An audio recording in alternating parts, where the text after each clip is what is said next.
शिनी losing के बारे में सोच काफी उदास होती है कि तभी छोटा डॉन उसके पास आता है और कहता है लूजिंग का डार्कनेस लेवल एकदम कम क्यों हो गया।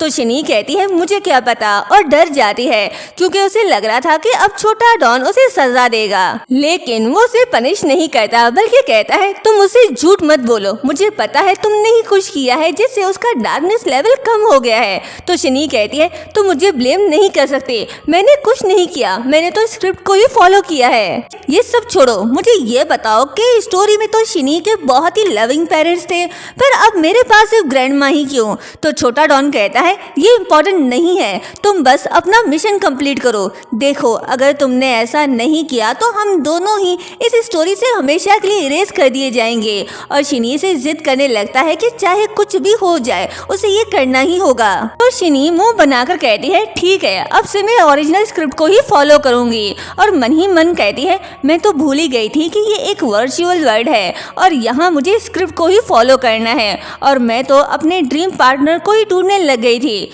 वैसे भी वो तो ओरिजिनल शिनी को पसंद करता है। और ये सब सोचकर वो चुप हो जाती है। नेक्स्ट डे छोटा डॉन और शिनी दोनों छुपके छुपके क्लास में जाते हैं। छोटा डॉन शिनी से कहता है फाइनली तुम्हें रियलाइज हो गया कि तुम्हें क्या करना है। शिनी कहती है चुप हो जाओ, मुझे मेरा काम करने दो। तो वो कहता है ठीक है, लेकिन मिशन पूरा कर लेना प्लीज, और वहाँ से जाने लगता है। तभी लूजिंग भी क्लास में आ जाता है, जो छोटे डॉन की एक झलक देख लेता है। उसे लगता है कि उसने अभी यहाँ किसी को देखा, लेकिन जब वो गौर से इधर उधर देखता है तो वहाँ कोई नहीं होता, क्लास एकदम खाली होती है। तो उसे लगा कि शायद ये उसका कोई भ्रम है। तभी उसकी नजर शिनी पे पड़ती है, जो चुपके से उसका मग उठाकर पानी में कुछ मिला रही थी। लूजिंग पीछे से जाकर उसे टच करता है तो वो डर जाती है और उसके हाथ से वो मग गिर के टूट जाता है, जो लूजिंग का था। जो देखकर लूजिंग के एक्सप्रेशन एकदम बदल जाते हैं और वो रोने लगता है। शिनी कुछ समझ नहीं पाती और वो सॉरी कहकर वहाँ से भाग जाती है,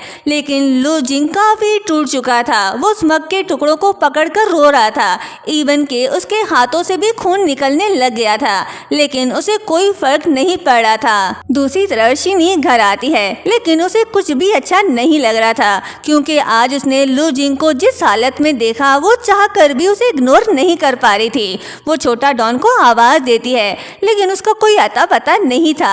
शिनी डर जाती है कहीं वो इरेज तो नहीं हो गया, लेकिन तभी वो आ जाता है और शिनी से कहता है मुबारक हो, तुमने मिशन ऑलमोस्ट कंप्लीट कर लिया। तो शिनी गुस्सा होके कहती है तुम कहाँ चले गए थे, पता है मैं कितना डर गई थी। तो वो कहता है अरे अरे तुम गुस्सा क्यों हो रही हो, मैं तो सिर्फ अपना सिस्टम अपग्रेड करने गया था।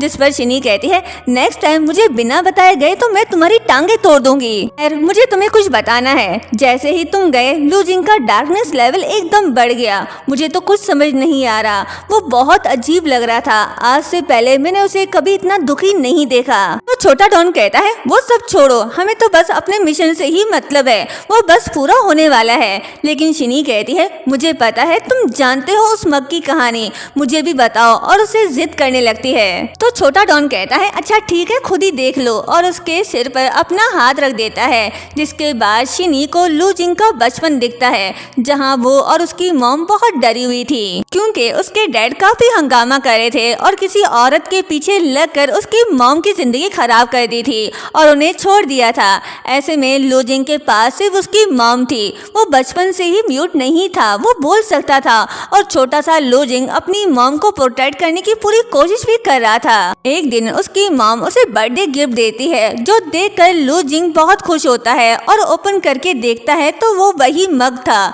उसकी मॉम उससे कहती है ये तुम हमेशा अपने पास ही रखना, अगर मैं ना भी रहूं तब भी, और अपना ख्याल रखना। लूजिंग कहता है ठीक है, मैं आपसे प्रॉमिस करता हूँ अपना ख्याल रखूंगा और बहुत मेहनत करूंगा ताकि बहुत सारे पैसे कमा सकूं और आपका अच्छे से ख्याल रख सकूं। जो सुनकर उसकी मॉम स्माइल करती है और उसे हग कर लेती है। उसी रात उसकी मॉम सुसाइड कर लेती है, जिसके बाद लूजिंग एकदम अकेला हो गया था और बस उसके पास अपनी मॉम की आखिरी निशानी वो मगी बचा था, जिसका वो खुद से भी ज्यादा ध्यान रखता था। ये सब देखकर शिनी तो रोने लग जाती है और मन ही मन कहती है ओ नो, ये मुझसे क्या हो गया, मैंने इतनी बड़ी गलती कर दी। उसके दिल पर क्या गुजर रही होगी, और भागकर लूजिंग के घर के बाहर जाती है। उधर लूजिंग अब भी उस मग के पार्ट्स को जोड़ने की कोशिश कर रहा था। तभी उसे शिनी की आवाज आती है, जो हो रही थी। वो बैल्कनी में जाता है तो वो साइन लैंग्वेज में रोते हुए उसे सॉरी कहने लगती है। मैंने वो जानबूझकर नहीं किया, मुझे पता नहीं था कि वो मग तुम्हारे लिए इतना इम्पोर्टेंट है, प्लीज मुझे माफ कर दो।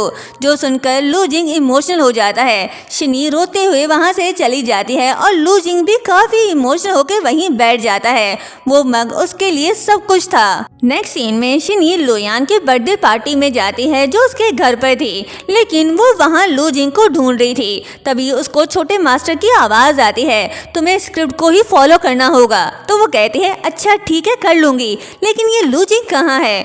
तभी उसकी नज़र लू यान और वेवे पे पड़ती है जो एक कोने में बैठकर अपने प्यार के गीत गा रहे थे। शिनी तो उन्हें देखकर बहुत खुश होती है और चुपचाप वहाँ से जाने लगती है, लेकिन छोटा डॉन फिर से कहता है स्क्रिप्ट को फॉलो करो, उन दोनों को जाकर पकड़ो और ऐसे प्रिटेंड करो जैसे लू यान ने तुम्हें चीट किया। शिनी कहती है छोड़ो ना, उन दोनों को कितने अच्छे से इलू इलू कर रहे हैं, उनको डिस्टर्ब क्यों करना, कुछ तो शर्म करो। जिस पर वो कहता है नहीं तुम्हें ये करना ही होगा। तो शिनी ना चाहकर भी उनके पास जाती है और कहती है ओ ये क्या हो रहा है, तुम दोनों कितने अजीब हो लू यान, यू चीटर।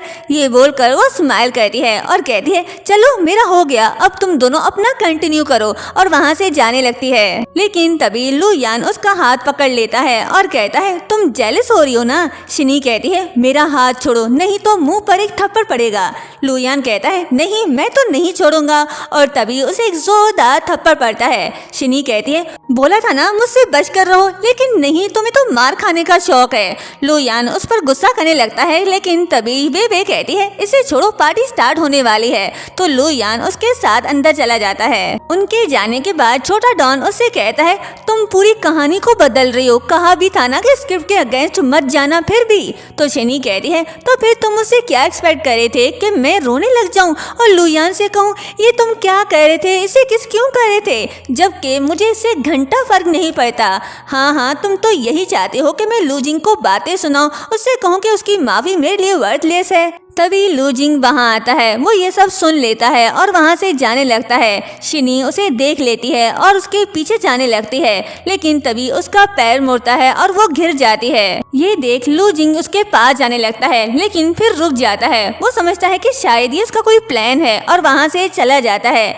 शिनी भी कहाँ हार मानने वाली थी, वो उसके पीछे पीछे चली जाती है। इधर लू यान को सब लोग बर्थडे प्रेजेंट दे रहे होते हैं। तभी शिनी लू जिंग के पीछे पीछे वहाँ आती है, लेकिन लू यान को लगता है कि वो उसे गिफ्ट देने आई है। वो सबसे कहती है देखो शिनी मेरे लिए गिफ्ट लेकर आई है। जो सुनकर लू जिंग को बहुत बुरा लगता है। वो मन ही मन कहता है ओ तो वो गिफ्ट मेरे लिए नहीं बल्कि लू यान के लिए था, और वहाँ से जाने लगता है। और यहीं पर ये पार्ट एंड होता है। चैनल को सब्सक्राइब और वीडियो को लाइक शेयर करना मत भूलिएगा। Thank you so much.